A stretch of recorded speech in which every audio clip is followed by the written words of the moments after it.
So this is Galatians chapter 1, the scripture for January 23rd. And before we get into the chapter, I'd like to say a couple words about order, the order of the New Testament reading plan that we've got going on here.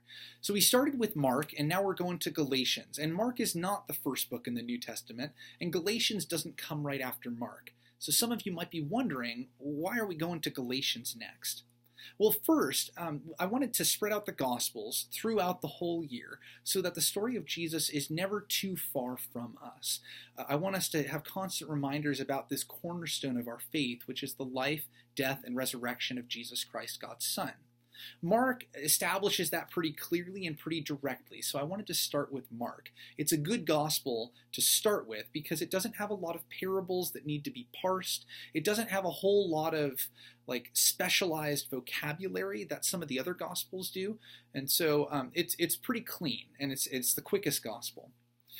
We're going to Galatians next because the whole rest of the New Testament, besides the Gospels and then a bit of Acts as well, is essentially the early church trying to figure out, what do we do now that Jesus has lived among us, died among us, and been raised to life again among us? How now shall we live is what the early church was asking. And one of the primary members of the early church at this time is an apostle named Paul. Paul was originally named Saul, and you can find his story in Acts chapter 9. We'll talk about it in a little bit because part of his biography is in this first chapter of Galatians. Paul was met by Jesus, and Jesus actually gave him a special revelation on the road that he was walking to Damascus. He was going to persecute the church there because he was a Jew at that time, and Jews and Christians were beginning to not get along real well. So he was going to persecute the church there, and Jesus appeared to him and basically told him, I'm God's son, and I've appointed you to be my minister, my pastor, my evangelist to the Gentiles, to all the non-Jews. And so Paul is pretty passionate about giving this gospel, this good news to the Gentiles. And one of the reasons that he writes Galatians is because in giving the gospel to the Gentiles, he's received some pushback from Jews. This letter, Galatians, is one of Paul's earliest letters, and in it he fiercely defends the idea of salvation through faith alone and justification, being made right with God through faith alone. You don't need to be made right with God by following every jot and tittle of the law, which is what Paul was raised to believe. So let's get into this first chapter, and we'll see a little bit more about Paul. At this time in the Roman Empire, letters began by having the person who was writing the letter list their name and any titles or anything that they needed their audience to know about them. So that's why this letter begins with Paul, an apostle of Jesus Christ, not commissioned by human beings, but commissioned by God. He's establishing his authority right off the bat. Right after this intro, there's also a short to line, so like the address line that we have on our envelopes. That was in the body of the letter itself. And then there was a short greeting, almost a benediction, where in this case, Paul usually uses the greeting, "Grace and peace be with you." And he uses something similar here. This is very similar to us using "Hope all is well with you and yours," either at the beginning or end of a letter or an email. Paul ultimately and immediately attacks, having completed the social niceties. It's important for the Galatians to know why Paul is so concerned about salvation or justification by faith alone.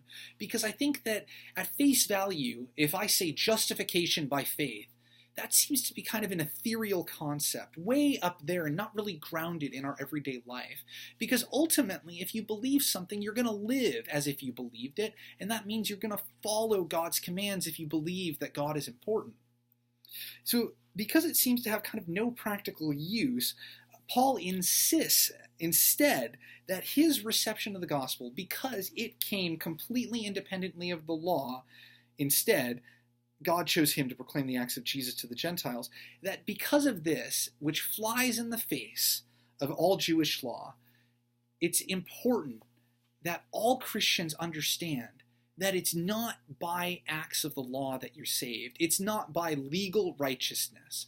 That's a hopeless task because you're always going to have somewhere where you can do better. Instead, Christians, Paul suggests, are called to depend solely and completely on God's grace and God's grace alone.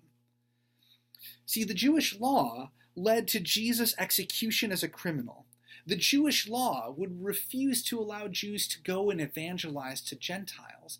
That's just something that isn't done. It's not important to Jewish law. Far from following Jewish law, Paul's idea of justification by faith alone frees the early church to be unbound from its cultural beginnings. The early church and early Christians could be fully and completely Galatian in their ethnicity and Galatian in their culture, while also being fully and completely Christian in their religion and Christian in their belief system. You didn't need to forsake your culture or your social identity in order to become a Christian. And that's why salvation by faith alone is so important. And that's why Paul gives his testimony and how he came to believe that Jesus transforms people into his image regardless of what they were ethnically or culturally prior to that. Paul is living proof. So I wonder, how has Jesus transformed your life? That's all for Galatians chapter 1. Tomorrow, January 24th, we'll look at Galatians chapter 2. May God bless you in your reading of Scripture.